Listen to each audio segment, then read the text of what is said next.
ಎಲ್ಲರಿಗೂ ನಮಸ್ಕಾರ. ಕನ್ನಡ ವಾಹಿನಿಗೆ ಸ್ವಾಗತ. Welcome back to Kannada channel.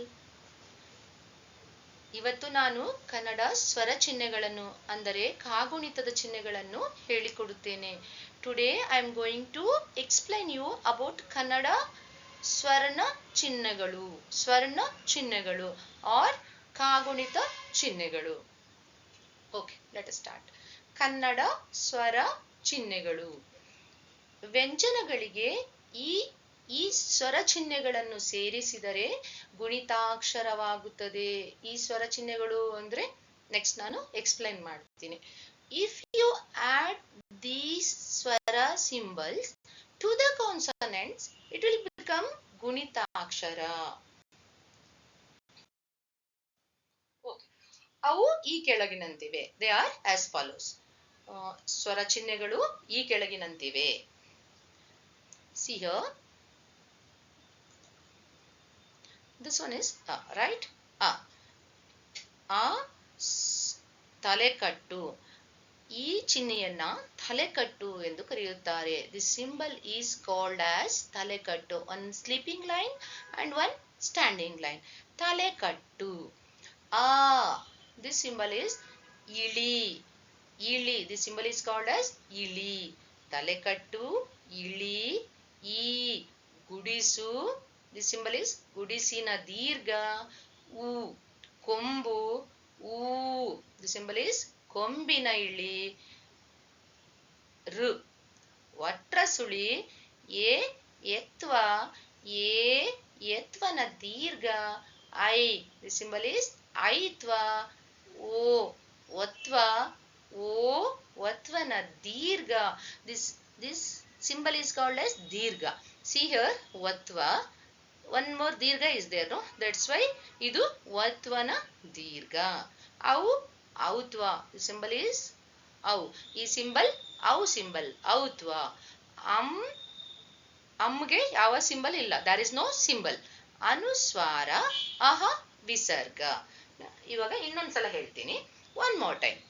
ತಲೆಕಟ್ಟು, ಇಳಿ, ಗುಡಿಸು, ಗುಡಿಸಿನ ದೀರ್ಘ, ಕೊಂಬು, ಕೊಂಬಿನಿಳಿ, ಒಟ್ರಸುಳಿ, ಎತ್ವ, ಎತ್ವನ ದೀರ್ಘ, ಐತ್ವ, ಓತ್ವ, ಒತ್ವನ ದೀರ್ಘ, ಔತ್ವ, ಅನುಸ್ವಾರ, ವಿಸರ್ಗ. ಈಗ ವ್ಯಂಜನ ಖಗೆ ಕ್ರಮವಾಗಿ 13 ಸ್ವರಗಳನ್ನು ಸೇರಿಸೋಣ. ಇವಾಗ ಏನ್ ಮಾಡೋಣ? ವ್ಯಂಜನ ಖಗೆ, ವ್ಯಂಜನ ಕ, ಕ, ಗ, ಖ, ಗ, ವಾಟ್ ಎವರ್ ಇಟ್ ಇಸ್, ವ್ಯಂಜನ. ಇವುಗಳೆಲ್ಲ ವ್ಯಂಜನ. ಇವುಗಳಿಗೆ ಕ್ರಮವಾಗಿ 13 ಸ್ವರಗಳನ್ನು ಸೇರಿಸೋಣ. ನಾವು let us add 13 vowels to the consonants in sequence. ಕ್ರಮವಾಗಿ ಸೇರಿಸೋಣ. ಓಕೆ. ವ್ಯಂಜನಗಳಿಗೆ ಬೇರೆ ಬೇರೆ ಸ್ವರಗಳನ್ನು ಸೇರಿಸಿದರೆ ಗುಣಿತಾಕ್ಷರವಾಗುತ್ತದೆ. If different vowels are added to the consonants it will become ಗುಣಿತಾಕ್ಷರ. ಇದೇನಾಗುತ್ತೆ? ಗುಣಿತಾಕ್ಷರ ಆಗುತ್ತೆ. ಫಾರ್ ಎಕ್ಸಾಂಪಲ್, ಖಗೆ ಆ ಸೇರಿದರೆ ಕ ಆಗತ್ತೆ. ಖಗೆ ಆ ಸೇರಿದರೆ ಕ ಆಗತ್ತೆ. ಸೊ ಬೇರೆ ಬೇರೆ ಸ್ವರಗಳನ್ನ ಸೇರಿಸ್ತಾ ಹೋದ್ರೆ ಗ ಸೇರಿಸಿದ್ರೆ ಬೇರೆ ಗುಣಿತಾಕ್ಷರ. ಸೊ ವ್ಯಂಜನಗಳಿಗೆ ಬೇರೆ ಬೇರೆ ಸ್ವರಗಳನ್ನು ಸೇರಿಸಿದರೆ ಗುಣಿತಾಕ್ಷರವಾಗುತ್ತದೆ. If different vowels are added to the consonants it will become ಗುಣಿತಾಕ್ಷರ. Okay, will see now. This first line ವ್ಯಂಜನ.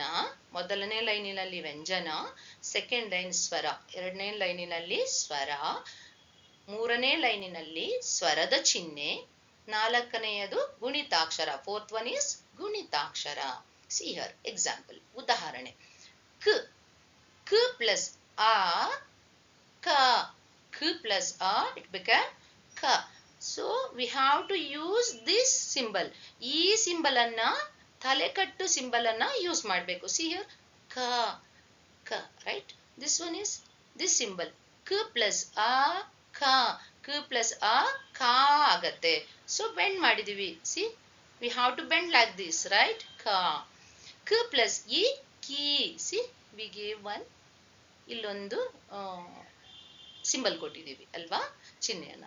ಕ ಪ್ಲಸ್ ಉ, ಸಾರಿ, ಕ plus E, key. This one is called ದೀರ್ಘ. ಇದನ್ನ ದೀರ್ಘ ಅಂತ ಕರಿತೀವಿ. ಕೀ. ಕ ಪ್ಲಸ್ ಊ ಸರಿ ಊ ಕು. ಕ ಪ್ಲಸ್ ಊ ಕು. ಕ ಪ್ಲಸ್ ಋ ಕೃ. ಕ ಪ್ಲಸ್ ಎ ಕೆ. ಕ ಪ್ಲಸ್ ಎ ಕೆ. ಕ ಪ್ಲಸ್ ಐ ಕೈ. ಕ ಪ್ಲಸ್ ಓ ಕೋ. ಕ ಪ್ಲಸ್ ಓ ಕೋ. ಕ ಪ್ಲಸ್ ಔ ಖೌ. ಕ ಪ್ಲಸ್ ಖಂ. ಕ ಪ್ಲಸ್ ಅಹ ಕಹ. ವ್ಯಂಜನಗಳಿಗೆ ಬೇರೆ ಬೇರೆ ಸ್ವರಗಳನ್ನ ಸೇರಿಸಿದ್ರೆ ಗುಣಿತಾಕ್ಷರವಾಗುತ್ತದೆ. Right right. Okay. So these are all ಸ್ವರ ಸಿಂಬಲ್ಸ್ ಅಂಡ್ ಗುಣಿತಾಕ್ಷರ. ಸ್ವರಗಳ ಚಿಹ್ನೆ ಮತ್ತು ಗುಣಿತಾಕ್ಷರದ ಬಗ್ಗೆ. ನೀವು ಈ ಚಿಹ್ನೆಗಳನ್ನ ಕಲಿತರೆ ಖಾಗುಣಿತ ಕಲಿಯುವುದು ಸುಲಭವಾಗುತ್ತದೆ. If you learn this symbol, ಖಾಗುಣಿತ will be easy for you. Right. So what you have to do? You have to practise. ನೀವು ಇದನ್ನ ಪ್ರಾಕ್ಟೀಸ್ ಮಾಡಬೇಕು, ಡೈಲಿ ಪ್ರಾಕ್ಟೀಸ್ ಮಾಡಬೇಕು. ಸೊ ಇದರಲ್ಲಿ ಇನ್ನೂ ತುಂಬಾ ಇದೆ. So in the next video I will explain this with an example. Okay. ಇವುಗಳನ್ನ ನಾನು ಈ ಸ್ವರದ ಚಿಹ್ನೆಗಳನ್ನ ಎಕ್ಸಾಂಪಲ್ ಉದಾಹರಣೆಯೊಂದಿಗೆ ವಿವರಿಸುತ್ತೇನೆ ಮತ್ತು ಅದರಲ್ಲಿ ನಿಮಗೆ ವಾಕ್ಯಗಳ ರಚನೆ ಅದನ್ನೆಲ್ಲ ಹೇಳ್ಕೊಡ್ತೇನೆ. Okay. Thank you for watching this video. ಈ ವಿಡಿಯೋವನ್ನು ವೀಕ್ಷಿಸಿದ್ದಕ್ಕಾಗಿ ಧನ್ಯವಾದಗಳು.